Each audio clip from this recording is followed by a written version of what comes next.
I've just received my rear axle rim from Woody's again. This is my second order after a few months of saving up. As you know, the KTM1190R rims are not, the stock rims are not that good, so I decided to order the rear ones. I believe for my front rims I've already done a video on how I installed them a few months before this. So today I'm going to do the unboxing for my new axle Takagaso rim from Japan that I've ordered from Woody's. So here we go. This is 18-inch rear wheel by Takagaso axle rims. They actually comes in a silver color, but Woody's has assisted to ionize them in black. That's why I have to wait for quite a bit for Woody's to actually ship me this rim. So when they ionize for me in black, you won't see the axle logo over here, but you will see them printed out here. Axle rim Japan, 18-inch, width is 3.5. So rest assured that they have given me a true axle rim. Nice.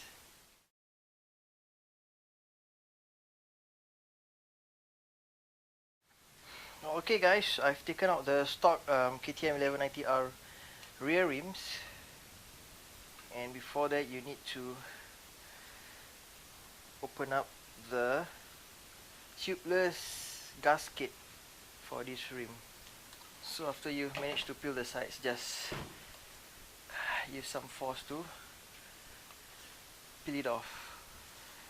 One time when I was using tubeless, I was running a very low pressure and the rear tire bit came out, and you know we are in the middle of the jungle and we had to seek some assistance from the villagers over there to actually bought some insecticide spray, and we managed to pop the bit, set the bit using fire technique. Lining, you just need to peel it over.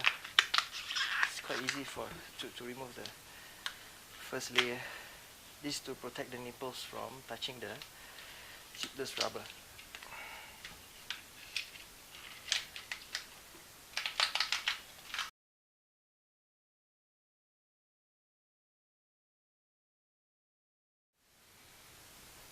Okay, to remove the nipples, you just need to use a nipple wrench size 6.8 for the KTM1190R. For example, after we have loosened the nipples using the wrench, get a power tool with a Phillips head screwdriver attached to it, and just drill the nipple out. So it's going to be easier for you rather than using the wrench to open the nipples all the way. Okay, I've almost unscrewed all the nipples for the rims. Okay, this is the last one. Alright, so just leave the entire rim out just like that. It's quite simple. Anyone can do it. So this is the stock hub. Like I mentioned earlier, this is the disc brake side, and of course here is for the drive side, which is attached to your sprocket. So it's called the drive, while this is the disc. So before you remove the spokes, I advise you guys to actually make sure you don't mix all the spokes, because I believe it comes in a different length. I guess so. That's why I think Woody's has labeled them accordingly. So when you open, for example, this is the this side. So when you open the outer spokes, make sure you just need to open the outer spokes first and put it one side and pack them and label them accordingly, because you wouldn't know, you might want to use this in future and you don't want them to mix it together with the rest.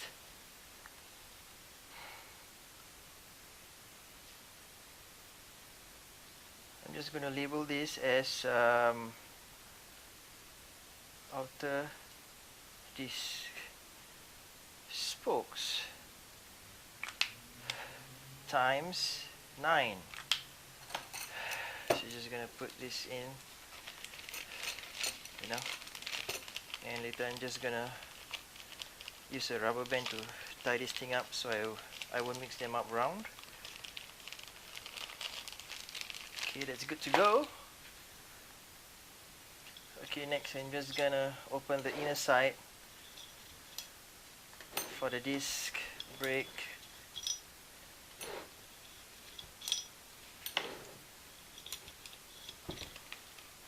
Yeah.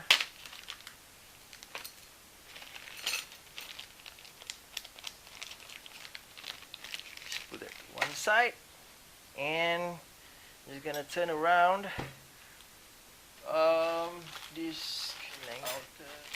Okay, so for the drive side, you have the inner and the outer, which I believe is of a different length. Yeah, I guess so. So for the stocks, you need to separate them also. Okay, do not mix them. Alright. Okay, so I've taken the outer spokes for the drive side. There's 9 of them, so just separate them in the back, just to be sure. Okay, just put them one side. Now I'm going to open the inner side for the spokes. Okay, I've removed the inner drive side, the spokes. There are 9 of them, so just gonna keep it again in a separate bag, just to be sure I don't mix them all. Okay, so here is the stock hub. As you can see, the weights of the nipples is different. For the axle rim, this is made out of probably steel because it sticks to the magnet, while this perhaps is made out of some aluminum alloy or something, because it doesn't stick to the magnet. So it's going to be much lighter, and the rim is going to be much lighter than the stock rims, you know, so overall it's going to be much more lighter for your bike.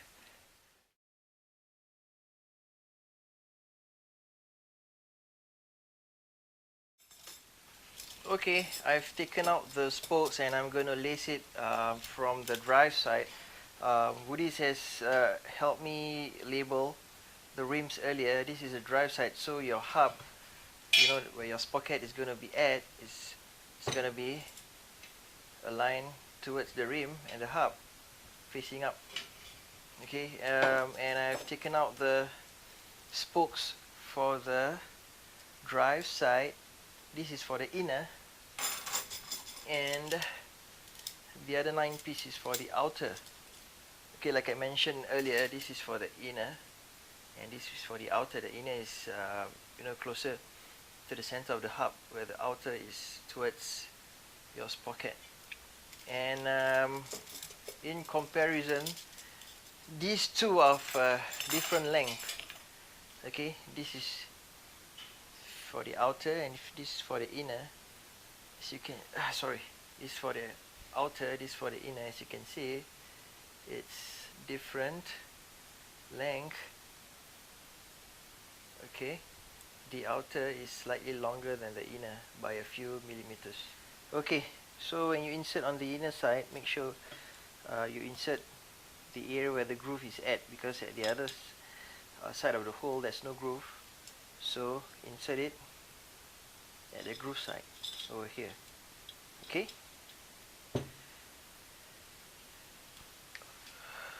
do it all around the hub.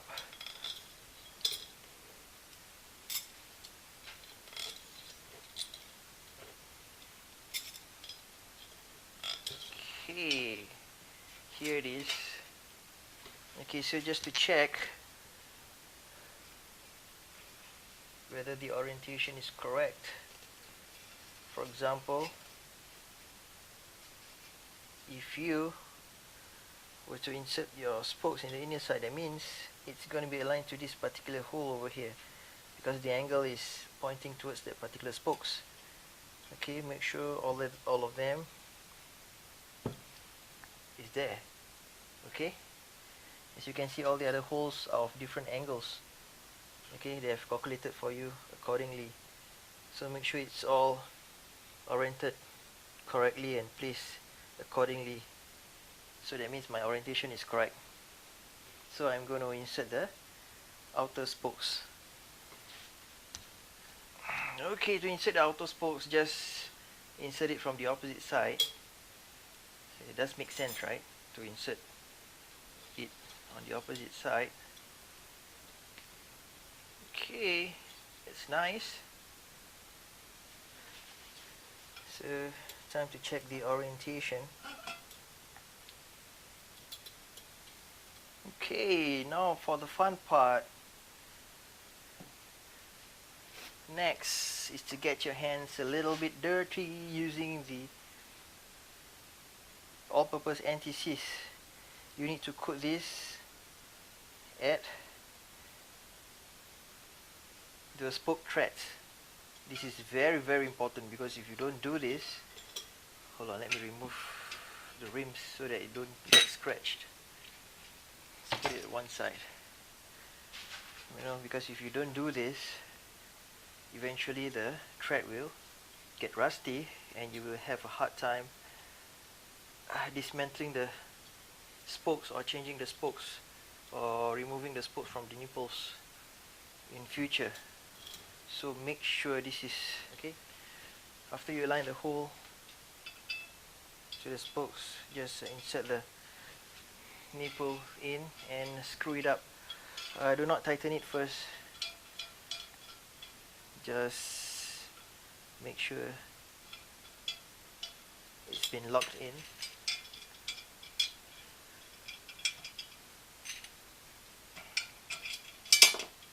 Oops, one fell out. Okay, so I've just secured all the nipples there. So I'm just going to turn this over to the disc brake side. Yeah. Easy. You know, you can even coat this with anti-seize first before inserting, or you might want to insert first and coat it later. It's up to you, as long as it's been coated. Okay, I'm down to my last spokes. So just make sure the orientation is all correct. The spokes is all aligned.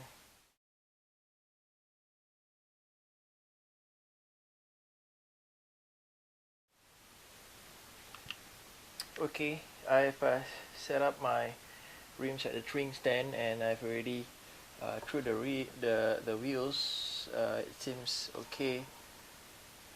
The lateral and vertical movement seems quite good.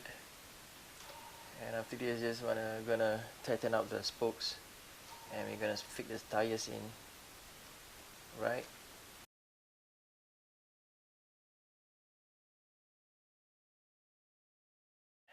Since I'm using tube, I will need to wrap the inner part of the rims using the rim band.